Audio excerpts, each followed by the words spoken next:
السلام علیکم ورحمۃ اللہ وبرکاتہ۔ بسم اللہ الرحمن الرحیم۔ الحمد للہ رب العالمین والصلاة والسلام علی نبینا محمد وعلی آلہ واصحابہ اجمعین، اما بعد۔ قال الامام شیخ الاسلام ابن تیمیہ رحمہ اللہ تعالی فی کتابہ الرسالہ التدمریہ یقول وقاربهم طائفة من الفلاسفة وأتباعهم فوصفوه بالسلوب والإضافات دون صفات الإثبات وجعلوه هو الوجود المطلق بشرط الإطلاق۔ ہمارا درس چل رہا ہے شیخ الاسلام امام ابن تیمیہ رحمۃ اللہ علیہ کی ایک بڑی ہی نفع بخش اور مشہور و معروف کتاب رسالہ تدمریہ کے پڑھنے اور سمجھنے کے سلسلے میں مختصر طور پہ آپ اس کتاب کی اہمیت ایسے جان سکتے ہیں کہ آج کی دنیا میں، آج کے زمانے میں اور بہت پہلے سے مسلمانوں کی اکثریت اللہ تعالیٰ کی صفات کے باب میں گمراہ ہے۔ یعنی توحید کا عقیدہ دنیا کے مسلمانوں میں صحیح سے اعتقاد میں نہیں رکھا جاتا ہے، نہ جانتے ہیں اور نہ ہی سمجھتے ہیں صحیح طریقے سے، چہ جائے کہ اس کو اپنی زندگی میں نافذ کریں۔ اور بدقسمتی یہ ہے کہ مسلمانوں کی اکثریت بہت قدیم زمانے سے ہی اپنے آپ کو اہل سنت والجماعت کہتی رہی ہے، جبکہ وہ اہل سنت والجماعت نہیں ہے۔ اب اس مجمل اور عام سی بات کو اگر حقیقت پر آپ تطبیق دیں تو ایسے مان سکتے ہیں کہ ہمارے بر صغیر میں جو لوگ حنفی ہیں یا شافعی ہیں، یہ لوگ عقیدے میں ماتریدی ہیں اصلاً، اور ساتھ میں اشعری عقیدہ ان کے ساتھ ہے، کیونکہ اشعری ماتریدی عقیدے تقریباً ایک جیسے ہیں۔ اور بقیہ دنیا بھر کے اندر جو ممالک ہیں، عرب ممالک، افریقہ کے اندر، امریکہ میں، یورپ میں، وہاں بھی اکثریت پورا بر اعظم افریقہ مالکی ہے فقہ میں اور اشعری ہے عقیدے میں۔ ایسے یورپ کے اندر زیادہ تر مسلمان ترکی کے ذریعے سے سلطنت عثمانیہ کے دور میں مسلمان وہاں پر پہنچے اور ترکی لوگ رہتے ہیں، بہت سے لوگ یورپ کے جو مسلمان ہو گئے سب حنفی ہیں اور عقیدے ماتریدی ہیں۔ اندلس کے مسلمان تو نکال دیے گئے تھے، لہٰذا وہاں پر اندلس میں بھی اکثریت اشعریوں کی تھی، مالکی تھے عقیدے میں اور اشعری تھے، مالکی تھے فقہ میں اور اشعری تھے عقیدے میں۔ باقی چائنا میں اور ادھر کے ایشیا کے جو ممالک دوسرے ہیں، انڈونیشیا، ملیشیا، سارے ممالک میں اشعریت بھری ہوئی ہے، یا تو کہیں پر حنفیت ہے اور کہیں پر شافعیت ہے۔ انڈونیشیا پورا شافعی ہے لیکن عقیدے میں سب اشعری ہے۔ امریکہ کا یہ حال ہے کہ وہاں پر ہمارے ہی ملکوں سے یہاں سے جا کر کے لوگ بس گئے ہیں، تو وہ لوگ جو بریلوی ہیں وہ بریلوی پہنچ گئے وہاں پر، جو دیوبندی ہیں وہ دیوبندی بن کر رہ رہے ہیں، جو سلفی ہیں وہ سلفی بن کر رہ رہے ہیں۔ من جملہ پوری دنیا میں سلفیوں کی تعداد، اہل حدیثوں کی تعداد بہت کم ہے۔ ان کو چھوڑ کر کے بقیہ سارے مسلمان پوری دنیا میں یا تو اشعری ہیں عقیدے میں یا ماتریدی ہیں۔ جو اشعری ہیں وہ اپنے آپ کو ماتریدیت کے کو لے کے چلتے ہیں، کیونکہ دونوں تقریباً ایک سے ہیں۔ وہ بھی اعتراف کرتے ہیں کہ ماتریدی بہت ہے تو لہٰذا ہم ساتھ ساتھ ہیں، اور جو ماتریدی ہیں وہ اپنے آپ کو اشعریوں کے ساتھ لے کے چلتے ہیں، کیونکہ وہی منہج ایک سا ہے۔ ہاں ان کے فقہی مذہب الگ الگ ہیں. ہندوستان اور بر صغیر کے ماحول میں حنفی لوگ ہیں، اور عرب کے دیگر ممالک میں شافعی اور حنفی دونوں ہیں، اور افریقہ کے اندر زیادہ تر جو ہیں مالکی ہیں، ٹھیک، فقہی طور پہ. تو یہ جتنے کے سارے اشعری ماتریدی مسلمان ہیں عقیدے کے اعتبار سے، یہ لوگ توحید کو صحیح سے نہیں سمجھتے.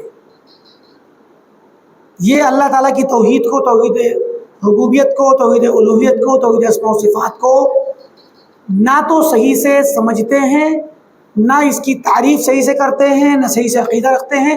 اسی کے نتیجے میں ان کے یہاں قبر پرستی آئی ہے، ٹھیک، کیونکہ الوہیت کو ٹھیک سے نہیں سمجھتے. اور اسماء و صفات میں یہ لوگ، اشعری لوگ صرف 7 صفات کو مانتے ہیں اور ماتریدی 8 صفات کو.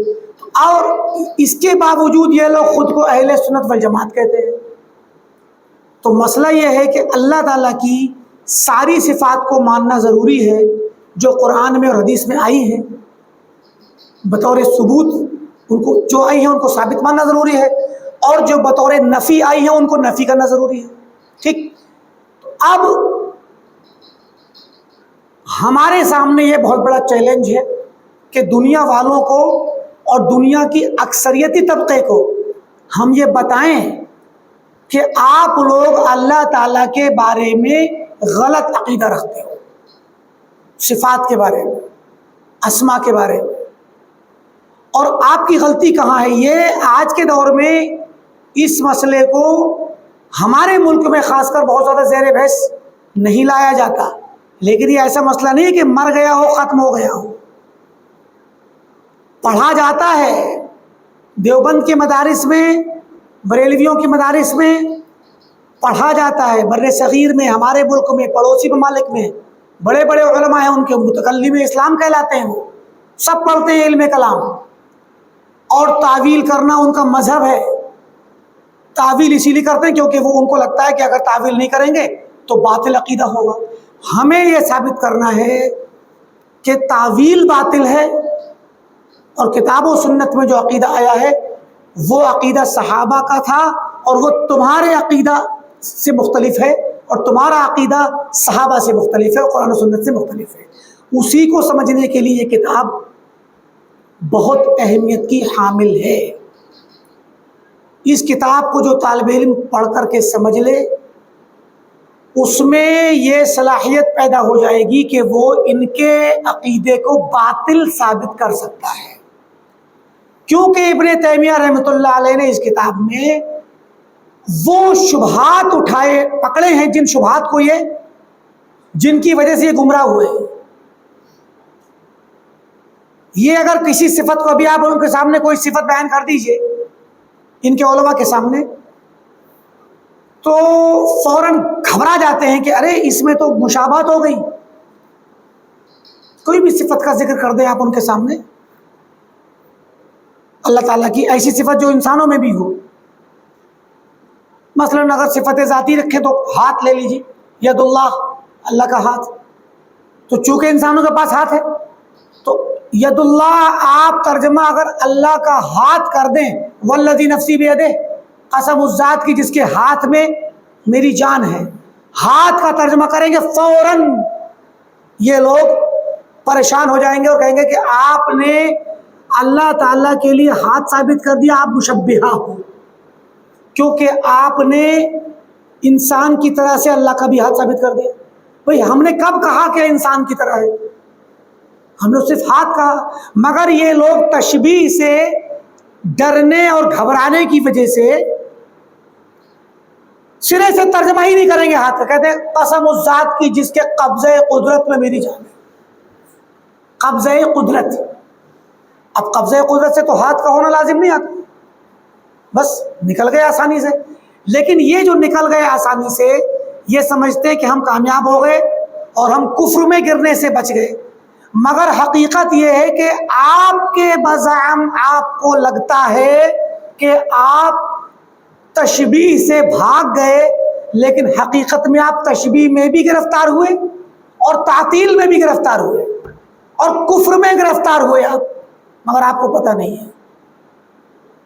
اور اگر آپ اسی طریقے سے ترجمہ کر دیتے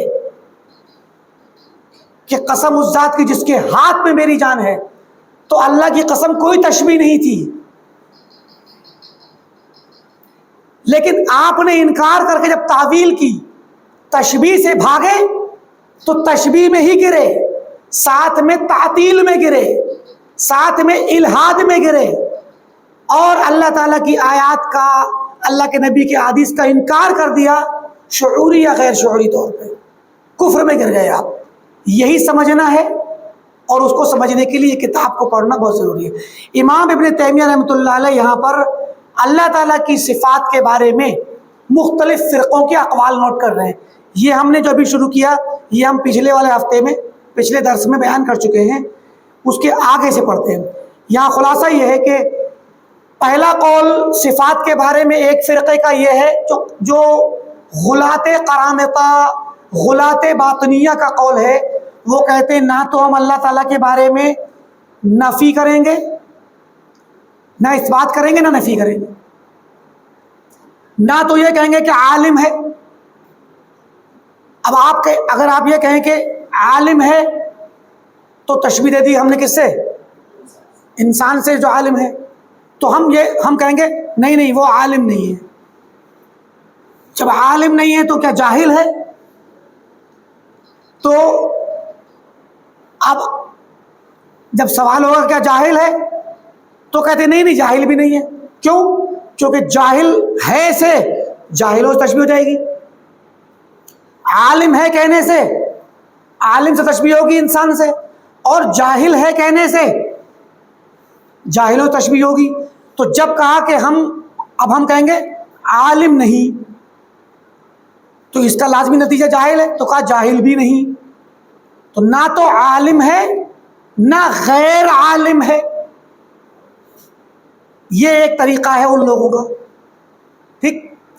دوسرا طریقہ فلاسفہ کا، وہ کہتے ہیں پورے طور پہ نفی ہی کرتے ہیں، عالم نہیں، حی نہیں، قادر نہیں، ایسا نہیں، ویسا نہیں، ایسا نہیں، یہ صرف سلب نفی کرتے۔ انہوں نے نفی بھی کی اور نفی کی بھی نفی کر دی، پہلے والوں نے نفی تو کی اور نفی کی بھی نفی کر دی۔ پہلے کہا کہ عالم نہیں، نفی کر دی، پھر اس نفی کی بھی نفی کر دی کہ غیر عالم بھی نہیں، جاہل نہیں مت کہیے، غیر عالم بھی نہیں، لا عالم ولیس بلا عالم، نہ تو عالم ہے اور نہ عالم ہے، یعنی غیر عالم بھی نہیں، ٹھیک۔ تو نفی کی بھی نفی کر دی انہوں نے، ٹھیک۔ انہوں نے یہ اب سب سے خطرناک مذہب وہی ہے غلاۃ کا، ان سے ہلکا نفی، ان کے یہاں نفی النفی، ان کے یہاں نفی النفی، اور یہاں نفی فلاسفہ کے یہاں۔ تو اب جب کہتے ہیں کہ نہ تو وہ حی ہے، زندہ ہے، نہ متکلم ہے، نہ سمیع ہے، نہ بصیر ہے، نہ عالم ہے، نہ مرید ہے، نہ خالق، اب نفی کرتے چلے جائیں، تو پھر یہ بھی وہ تو ممتنع ہے، مستحیل کام ہے۔ انہوں نے موجودات سے تشبیہ نہیں دی، معدومات سے تشبیہ نہیں دی۔ کہتے تھے وہ لوگ غلاۃ، اگر ہم نے کہا کہ عالم نہیں، اگر ہم نے کہا عالم ہے تو موجودات سے تشبیہ ہو جائے گی، تو لہٰذا ہم یہ نہیں کہیں گے کہ عالم، ہم تو کہیں گے کہ عالم نہیں۔ پھر عالم نہیں کہنے سے، نفی ہونے سے معدومات کی سے تشبیہ ہوگی، تو کہا کہ غیر عالم بھی نہیں، تو نتیجہ نکلا کہ انہوں نے جو نہ تو موجود ہو نہ غیر موجود ہو تو وہ ممتنع الوجود ہوتا ہے۔ تو آپ نے تشبیہ کس سے دی؟ مستحیل سے۔ موجود سے دیتے نہیں دی، معدوم سے تشبیہ دیتے، دونوں سے بھاگے تو کس کی تشبیہ دی؟ مستحیل سے۔ انہوں نے جو تشبیہ دی وہ معدومات سے دی، کیونکہ عالم نہیں ہے، معدوم چیز ہوئی نا، علم معدوم ہے اس کے یہاں، ٹھیک۔ اور کہا کہ اس کا وجود مطلق ہے، تعیین نہیں کر سکتے وجود کی. موجود تو ہے اللہ تعالیٰ، موجود تو ہے، لیکن اس کا وجود مطلق ہے، غیر متعین ہے. غیر متعین کا مطلب یہ ہوا کہ کوئی بھی معنی اس کے اندر ثابت کریں گے متعین ہو جائے گا. جیسے آپ نے کہا کہ وہ زندہ ہے، وہ عالم ہے، وہ قادر ہے، مرید ہے، سمیع ہے، بصیر ہے، متکلم ہے. جیسے ہی کہا، ایک لفظ سنتے ہی آپ کے دماغ میں ایک میننگ پیدا ہو رہا ہے کہ نہیں ہو رہا ہے؟ اللہ تعالیٰ متکلم ہے، آپ کو فوراً سمجھ میں آ رہا ہے نا کہ بولنے کی صلاحیت ہے اس کے اندر. تو یہ تخصیص ہو رہی ہے جو کہ اطلاق کے خلاف ہے. فلاسفہ کہتے ہیں کہ اللہ یعنی خالق جو محدث ہے کائنات کا بنانے والا، وہ موجود تو ہے مگر اس کے وجود کو آپ خاص نہیں کر سکتے کسی بھی معنی سے، کسی بھی صفت سے. جو بھی آپ صفت ثابت کریں گے فلاسفہ انکار کر دیں گے. تو کہیں گے کہ تخصیص اور تقیید نہیں کی جا سکتی. تو شیخ الاسلام نے کہا کہ یہ وقد علم بصریح العقل، صریح صحیح عقل سے یہ بات ہر کسی کو پتہ ہے کہ ان ھذا لا یکون الا فی الذہن، اس طرح کا وجود صرف ذہنی ہو سکتا ہے. ہم نے مثال دی تھی پچھلے ہفتے درس میں، ایک آدمی کہے میرے پاس ایک ایسا قلم ہے، یہ تو ہم نے دکھا دیا آپ کو، کہے میرے پاس ایسا قلم ہے جو بغیر کھولے لکھ دے گا، کبھی ختم نہیں ہوگا. خوب اس کی تعریفیں بیان کرے. تو آپ پوچھیں گے کہ وہ قلم کیسا ہے، تھوڑا سا شکل و صورت بتائیے. تو آپ کہیں نہیں اس کی شکل و صورت کسی چیز کے مشابہ نہیں ہے. تو آپ کہیں گے شیخ وہ قلم گول اور لمبا ہوگا. تو ہم کہیں کہ نہیں، وہ گول شیپ میں اور لمبے میں بھی نہیں ہے. تو وہ چار کونے والا گول نہ ہو کر کے چار زاویوں والا اور سیدھا لمبا سا ایک سلائڈ اس کی طرح ہوگا، ریکٹینگل کا نہ ایسا بھی نہیں ہے. پتلا سا تار کی طرح ہوگا، نہیں ہے. گول گول بال کی طرح ہوگا، ایسا بھی نہیں ہے. سارے شیپ جتنے بھی ہوتے ہیں، اشکال، شیپس، ہر شیپ کا آپ کسی شیپ کا ذکر کریں ہم اس کا انکار کرتے چلے جائیں. تو آپ کیا کہیں گے آخر میں کہ شیخ ایسا قلم ہاتھ میں اور زمین پہ تو نہیں ہو سکتا، ذہن میں ہو سکتا ہے. سمجھ آئی بات کی نہیں آئی؟ ذہن میں تو قلم ایسا ہو سکتا ہے مگر ہاتھ بھی نہیں ہو سکتا، زمین پہ نہیں ہو سکتا. کیوں؟ کیونکہ ہم ہر آپ کی بتائے ہوئے ہر صفت کا انکار کر رہے ہیں. نہ تو وہ مربع ہے، نہ مستطیل ہے، نہ دائرہ ہے، نہ استوانہ ہے. بات سمجھ آ رہی ہے کہ نہیں آ رہی ہے؟ ہر شکل کا انکار کریں. تو یہ نفی نفی نفی، انکار انکار انکار، یہ فلاسفہ کا مذہب ہے. ابن سینا کا، مسلمان فلاسفہ کا بھی، ابن سینا، ابن رشد، فارابی، یہ مسلم فلاسفہ، اور یونان کے پرانے فلاسفہ، ان کا مذہب یہی ہے کہ خالق کائنات کو وہ اس کی کوئی بھی صفت ثابت نہیں کرتے، کوئی بھی صفت. تو جب ہر صفت کا انکار کریں گے آپ اور پھر بھی موجود مانیں گے تو یہ وجود صرف ذہن میں ہوگا، باہر نہیں. بات سمجھ آ گئی؟ یہ مطلب ہے لا سیما فیما خرج عنہ من الموجودات، لا فیما عنہ، لا فیما خرج عنہ من الموجودات.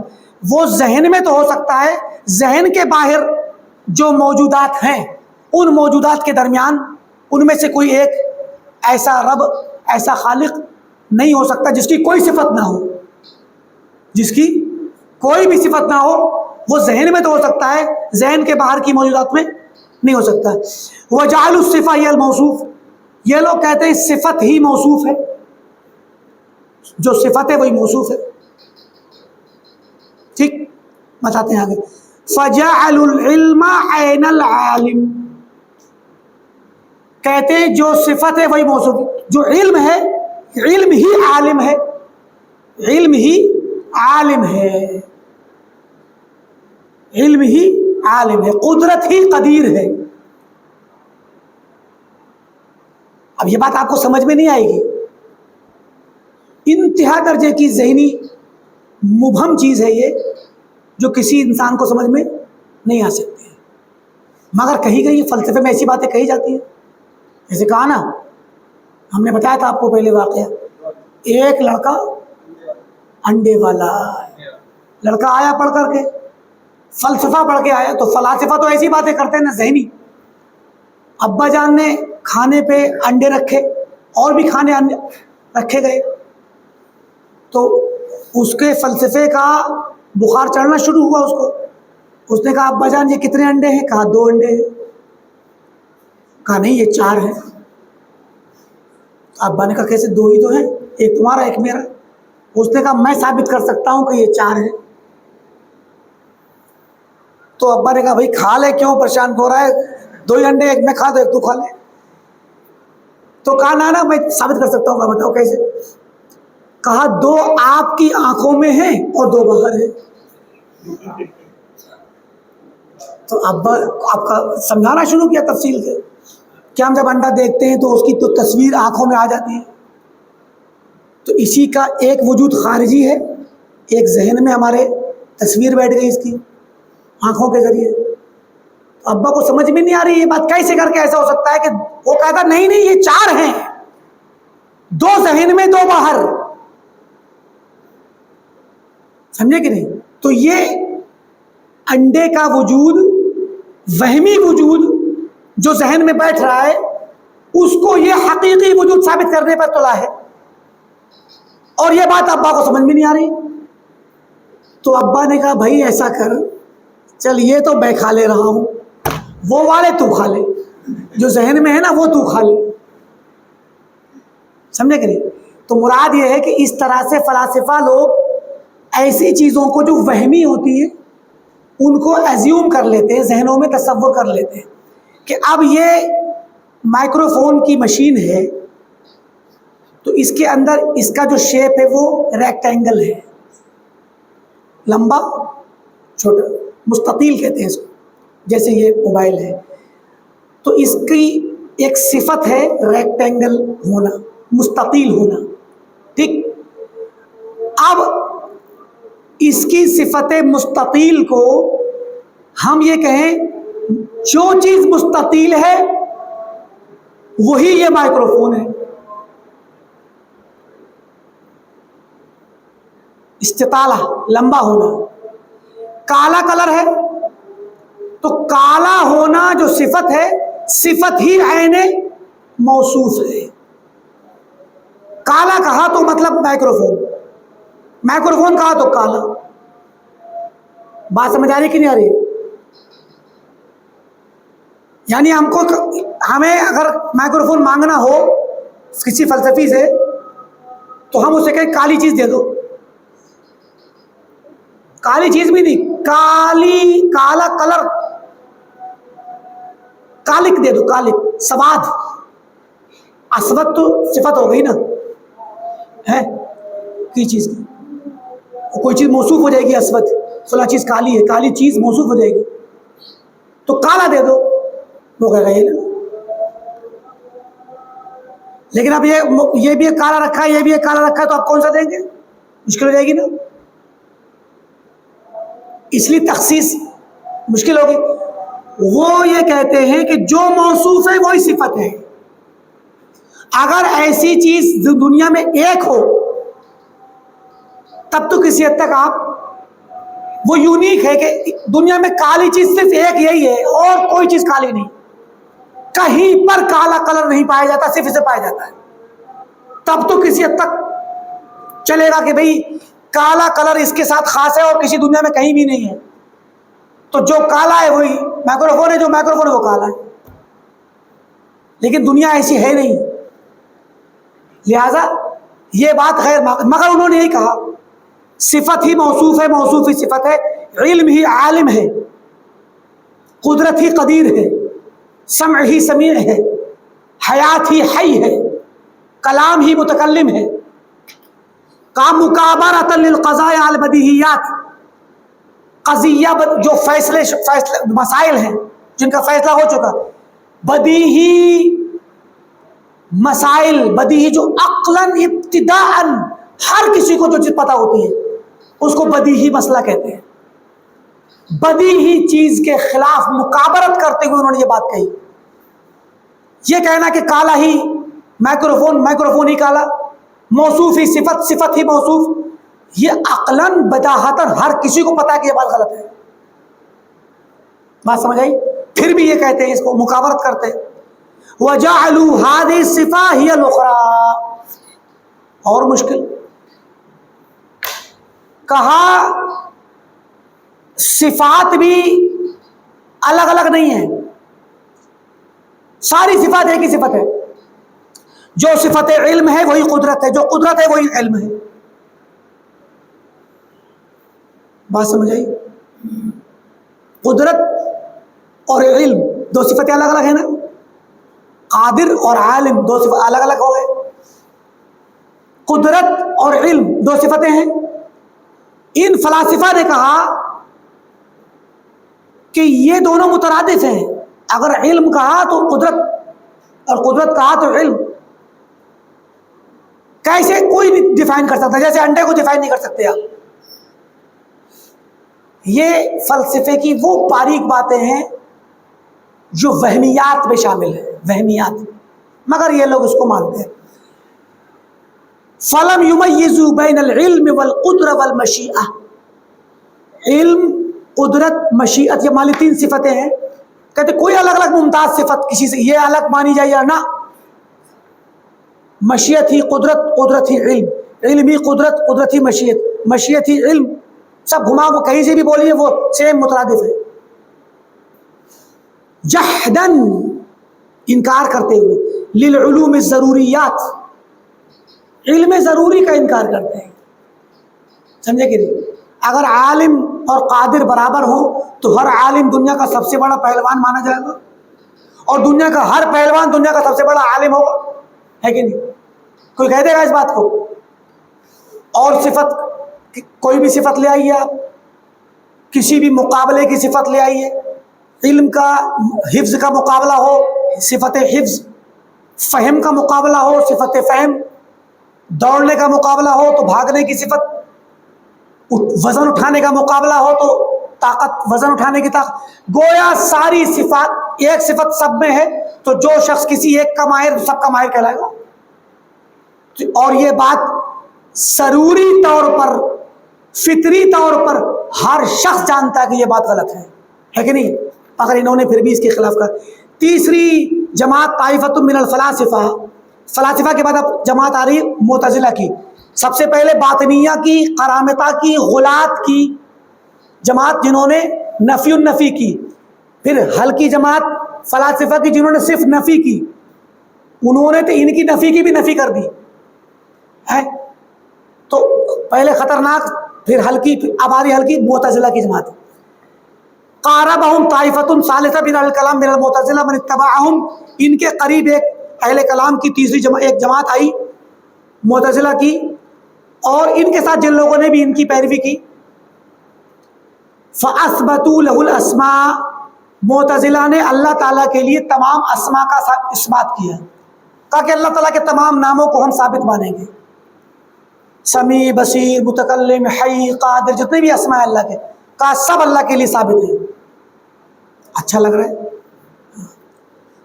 دون ما تضمنت ہو من الصفات. لیکن ہر اسم کے اندر جو صفت کا معنی ہے وہ ثابت نہیں مانیں گے. اب دیکھیے تو اب کیا ہوا؟ علیم، قدیر، سمیع، بصیر، متکلم، یہ اسماء ہوئے.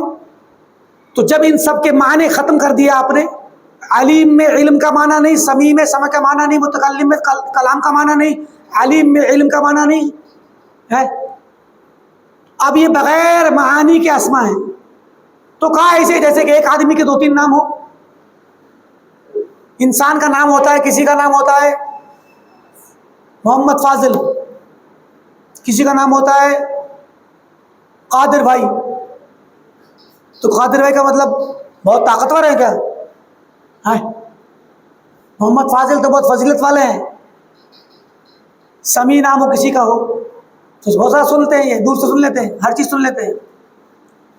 تو جس طرح انسانوں کے ناموں میں معانی کا اعتبار نہیں ہوتا، معتزلہ نے کہا ویسے ہی اللہ کے ناموں میں بھی معانی کا اعتبار نہیں ہو۔ اب ایک آدمی کے 3 نام ہو، چھوٹا بھائی، کلو، فاضل، پہلوان، اس طرح کے 3-4 نام رکھ جاتے ہیں۔ کلو اس لیے کہ وہ کالے کلر کا ہے، چھوٹا گھر میں سب سے چھوٹا اس لیے چھوٹا کہتے ہیں اس سب لوگ، پپو بھی کہہ دیتے ہیں اس کو۔ ایک آدمی کے 4-5 نام ہے، لقب ہے۔ تو اب کوئی کہتا ہے پپو، وہ سن لیتا ہے فوراً آ جاتا ہے۔ کسی نے کہا چھوٹے، سن لیا وہ فوراً بات مان لی، جی ہاں۔ کسی نے کہا کلو، جو بھی نام اس کا گھر میں چلتا ہے، جب اس کا نام بولا جاتا ہے تو 5 نام ہیں اس کے، لیکن 5 نام کا مسمى تو ایک ہی ہے نا، شخص تو ایک ہی ہے، ذات تو ایک ہی ہے۔ اب اس آدمی کے حق میں یہ 5 نام مترادف ہوئے کہ نہیں ہوئے؟ کیونکہ کلو بھی وہی میننگ دے رہا ہے جو پپو دے رہا ہے، بات سمجھ آ رہی نا؟ تو کلو کا لفظ اس ذات پر پڑ رہا ہے جو یہاں پر ایک شخص ہے۔ چھوٹے کہنے کا میننگ، چھوٹے کا میننگ بھی اسی پر پڑ رہا ہے، چھوٹے کا کر کے یہی مراد ہوتا ہے۔ اور اگر اس کا نام فاضل ہے تو فاضل بھی یہی ہے۔ کچھ لوگ راجا نام رکھ دیتے، راجا ہے بھائی، ہمارا بیٹا راجا ہے، تو راجا بھائی بھی یہی ہے۔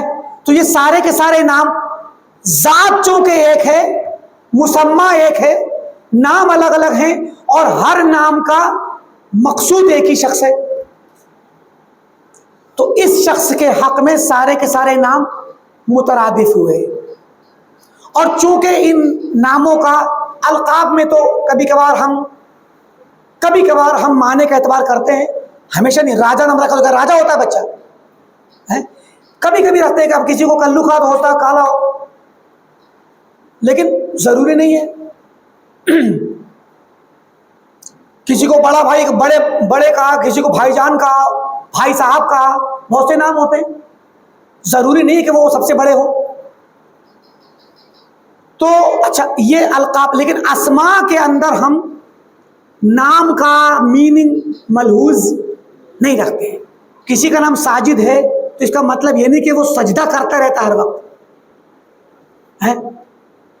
کوئی بھی نام لے، کسی بھی طرح کا کوئی نام لے لیں آپ، فہیم نام لے لیں کسی کا نام فہیم، تو اس کا مطلب یہ نہیں کہ وہ دنیا کا سب سے بڑا فہم اور سمجھدار انسان ہے۔ بات سمجھ آ رہی کہ نہیں آ رہی؟ کیوں؟ کیونکہ اسماء میں معانی کا اعتبار انسانوں میں نہیں ہوتا۔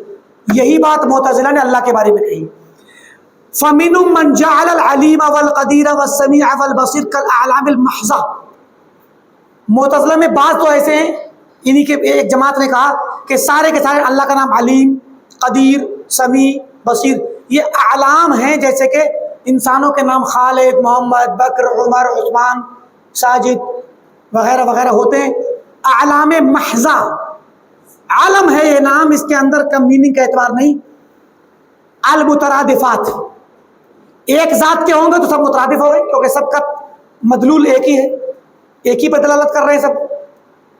وَمِنْهُمْ مَنْ قَالَ، بعض نے ایک ایسے کہا معتزلہ نے، اللہ تعالیٰ علیم ہے بلا علم، علم نہیں اس کے پاس، قدیر بلا قدرت، سمیع بلا سمع، بصیر بلا بصر۔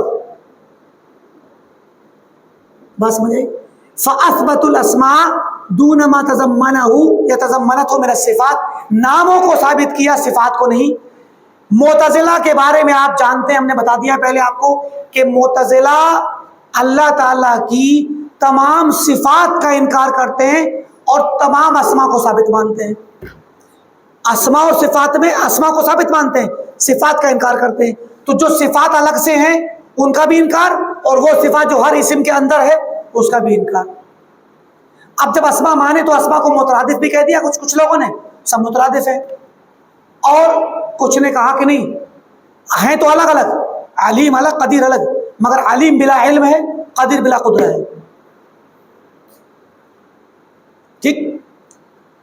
پھر کہتے ہیں وَالْكَلَامُ عَلَى فَسَادِ مَقَالَتِ هَؤُلَاءِ، ان لوگوں کے کلام مقالہ جو بات کہتے ہیں اس کے فساد کو بیان کرنے کے لیے بات کرنا، کلام کرنا، وہ بیان تناقضها، اور ان باتوں میں جو تناقض پایا جاتا ہے، تناقض خود کی بات خود کے خلاف، خود کا اصول خود کے خلاف، ناقض ینقض مانے توڑنا، تناقض ایک دوسرے کو توڑنا، تفاعل میں لڑائی ہوتی ہے، تو خود انسان اپنی بات اپنے ہی خلاف کہے۔ ان لوگوں کے کلام کا فساد، ان کے مقالے کا جو بات کہتے ہیں، چاہے معتزلہ ہو یا فلاسفہ ہو یا کرامتہ ہو، بات نہیں ہو، ان لوگوں کے کلام اور ان کے مذہب کا بطلان اور ان کے تناقض کا بیان پیش کرنے کے لیے جو کلام ہے، صریح معقول، صریح عقل سے جو مطابق ہے صحیح نقل کے،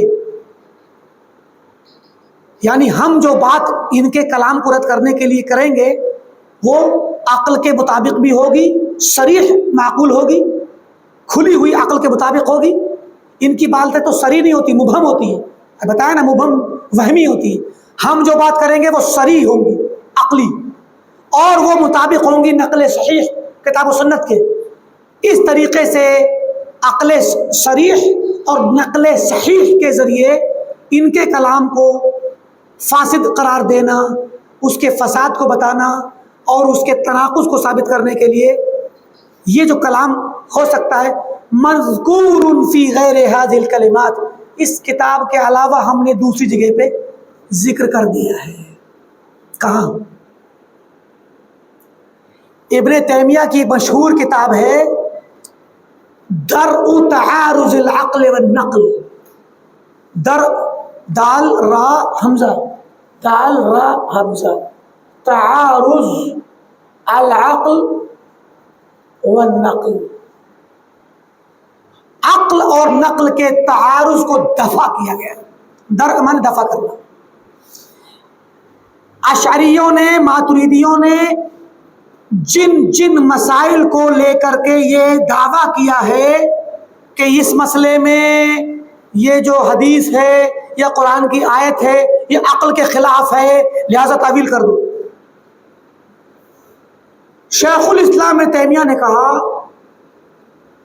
کوئی بھی قرآن کی آیت، کوئی بھی صحیح حدیث عقل کے خلاف نہیں، اور کہا لاؤ ساری مثالیں مجھے دو، میں بتاتا ہوں تمہیں کہ یہ آیت جس کو آپ کہہ رہے ہیں کہ یہ عقل کے خلاف ہے، میں بتاتا ہوں کہ عقل کے خلاف نہیں ہے، عقل سے میں ثابت کروں گا۔ یہ جو صفت آپ کہہ رہے ہیں کہ صفت استواء، صفت نزول، صفت قضا، صفت قضا، یہ عقل کے خلاف ہے، کہا میں ثابت کر کے دکھاؤں گا عقل سے کہ یہ عقل کے نص کے نہ نص عقل کے خلاف ہے، نہ عقل نص کے خلاف ہے۔ اور شیخ الاسلام نے کہا کہ اگر کوئی قرآن کی آیت عقل کے خلاف دکھ رہی ہے تو وہ آیت غلط نہیں ہے، آپ کی عقل غلط ہے، آپ کی سوچ غلط ہے، آپ کا سمجھنا غلط ہے، آپ کا قاعدہ غلط ہے۔ ہم بتائیں گے کہ صحیح قاعدہ کیا ہے۔ اور اگر کوئی حدیث عقل کے خلاف جا رہی ہے تو چونکہ حدیث میں ضعیف ہونے کا امکان ہے تو یا تو حدیث ضعیف ہے، اور اگر حدیث صحیح ہے تو پھر آپ کی عقل، آپ کا قاعدہ، آپ کا استدلال، آپ کا استنتاج، آپ کا طریقہ تفکیر وہ غلط ہے۔ اور سارے مسائل کو لے کر کتاب لکھی درء تعارض العقل والنقل، 500 پیج کی 8 جلدوں میں کتابیں اتنی بڑی۔ بات سمجھ آ رہی ہے کہ نہیں آ رہی؟ ہاں۔ شیخ الاسلام نے اگر یہاں پر اس کتاب میں اشاعرہ ماتریدیہ پر رد کرنے کے لیے مختصر قواعد پیش کیے اس کتاب میں، تو اس کا مطلب یہ نہیں کہ مختصر سی بات کہہ کے چلے گئے، تفصیل کے ساتھ ان کے شبہات کا ازالہ کیا ہے اس کتاب میں۔ یہ ممکن ہی نہیں کہ قرآن و سنت عقل کے خلاف ہو، ایسا نہیں ہو سکتا۔ عقل اللہ نے پیدا کی ہے، کتاب و سنت اللہ تعالیٰ کے وحی ہے نا، قرآن کو اللہ نے نازل کیا، اس کا کلام ہے، سنت بھی اس کی وحی ہے۔ فخر الدین رازی نے قانون بنایا 4 احتمالات کا۔ کہا کہ اگر عقل اور نقل کا تعارض ہو جائے تو کیا کیا جائے گا؟ کہا عقل اور نقل کا تعارض ہو تو یا تو بھئی 4 احتمالات ہیں، یا تو عقل کو مقدم کرو اور نقل کو چھوڑ دو، یا نقل کو مقدم کرو عقل کو چھوڑ دو، یا دونوں کو لے لو یا دونوں کو چھوڑ دو، 4 ہی احتمال۔ کہا دونوں کو لینا جائز نہیں، کیونکہ یہ جمع بین المتناقضین ہے، جمع بین الضدین ہے۔ جیسا کہ ابھی دہلی میں دن ہے، کوئی کہے دہلی میں ابھی رات بھی ہے، تو یا تو دن ہوگا یا رات ہوگی، کوئی کہنا نا دونوں کی بات صحیح ہے، دن بھی ہے رات بھی ہے، ایسا نہیں ہو سکتا۔ تو جمع بین النقیضین، جمع بین المتضادین جائز نہیں، تو یہ پہلا احتمال کٹ ہو گیا۔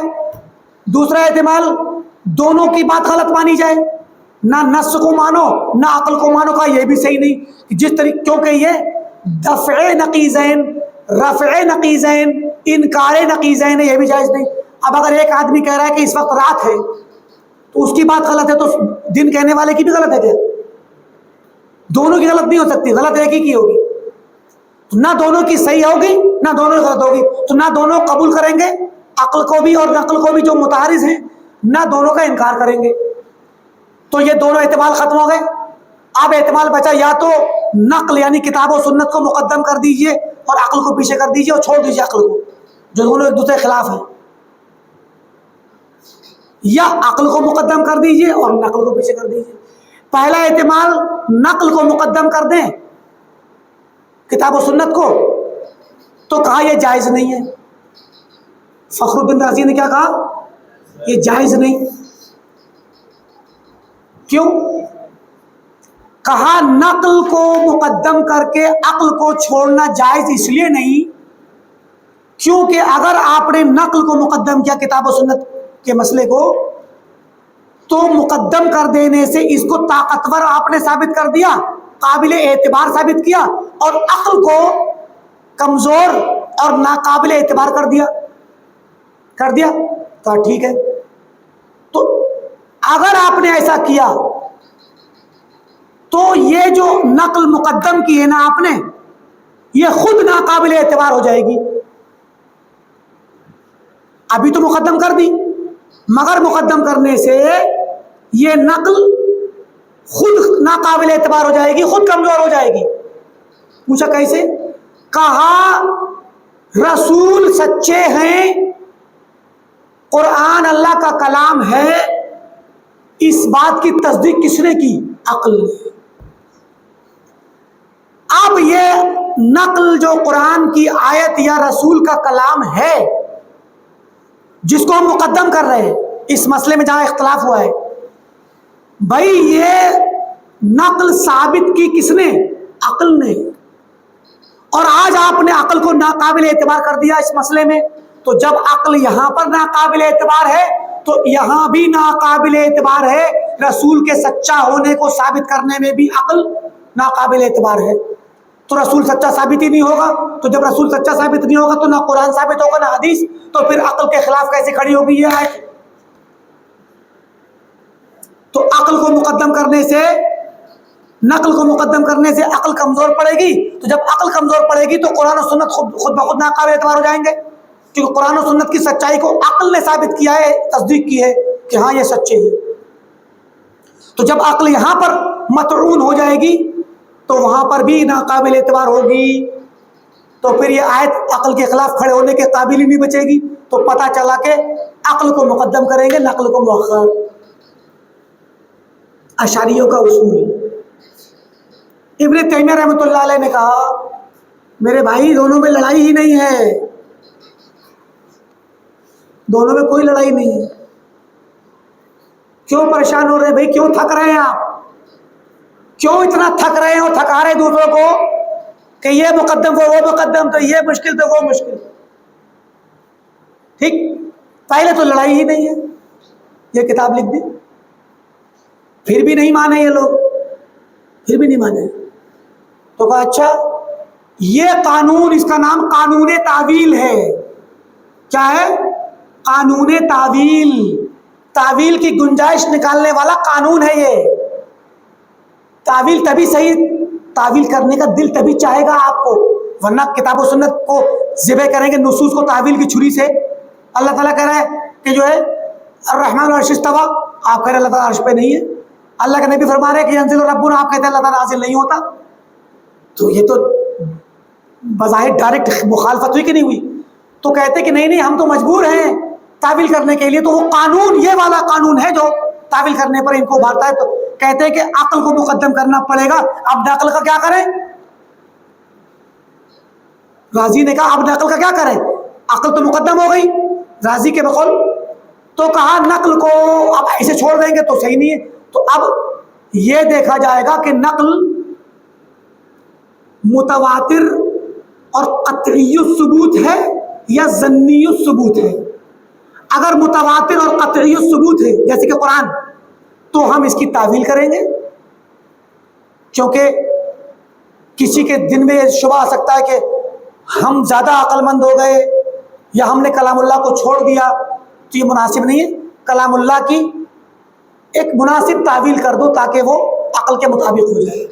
اور اگر ظنی الثبوت ہے جیسے حدیث، اخبار احاد، خبر واحد، تو کہا کہ اس کی تعویل کرنے میں مشغول ہو کے وقت ضائع کرنے کی ضرورت نہیں، کیونکہ یہ ظنی الثبوت ہے اور ظنی اخبار احاد سے عقیدہ ثابت ہی نہیں ہوتا. تو جب عقیدہ ثابت نہیں ہوتا ہے تو کیا ضرورت ہے اس کے پیچھے پڑنے کی؟ شیخ الاسلام تیمیہ نے کہا ٹھیک ہے، اچھی بات ہے، آپ نے قانون بنا ہی لیا ہے تو کوئی بات نہیں، آئی تھوڑا سا دیکھ لیتے. کہا آپ کا یہ کہنا کہ نقل کو مقدم کرنے سے عقل مجروح ہو جائے گی اور عقل مجروح ہوئی تو پھر نقل مجروح ہو جائے گی، کہا یہ قول فاسد ہے. بلکہ آپ نے لاسٹ میں عقل کو مقدم کر دیا اور نقل کو پیچھے کر دیا، پھر تعویل کر دی نقل کی. تو کہا کہ عقل کو مقدم کرنے سے عقل مجروح ہوگی. اب دیکھیے آپ نے نقل کو مقدم کرنے سے عقل کو مجروح کیا تھا. ابن تیمیہ کہتے ہیں کہ عقل کو مقدم کرنے سے عقل ہی مجروح ہوگی. کیوں؟ جس عقل نے رسول کی تصدیق کر دی، جس عقل نے کہہ دیا کہ رسول سچا ہے، کلام الہی اللہ کا کلام ہے، رسول جو کلام دے رہے ہیں قرآن وہ اللہ کا ہے، آج آپ نے اسی کلام کو پیچھے کر دیا تو عقل نے اپنے ہی فیصلے کے خلاف فیصلہ سنایا کہ نہیں سنایا؟ آپ نے اپنی ہی عقل کے خلاف فیصلہ دیا. آپ نے خود اپنی عقل کے اس فیصلے کو کمزور کیا جس عقل نے کہا تھا کہ بھائی یہ کلام اللہ کا ہے، یہ رسول سچا ہے. آج آپ نے اس مسئلے میں کہہ دیا کہ نہیں، عقل تیرا فیصلہ غلط تھا کیونکہ یہ نص خلاف جا رہا ہے عقل کے، ہم اس کو پیچھے کریں گے، یہ کمزور ہو گیا، عقل مقدم ہو گئی. تو یہاں مقدم کرنے سے وہ والی عقل کمزور پڑ جائے گی جس نے رسول کی تصدیق کی تھی. پھر ابن تیمیہ نے کیا کیا؟ راضی نے اپنے اس قانون کو کہاں پر پیش کیا؟ قانون تعویل کو تاسیس التقدیس میں. تاسیس التقدیس کتاب ہے راضی کی، فخر الدین راضی کی. ابن تیمیہ نے کہا کہ چلو بھائی آپ کی تاسیس التقدیس بھی دیکھ لیتے. اس کتاب کی تردید کی نقض التأسیس، نقض التأسیس کے نام سے 400 450 پیج کی اتنی موٹی 10 جلدوں میں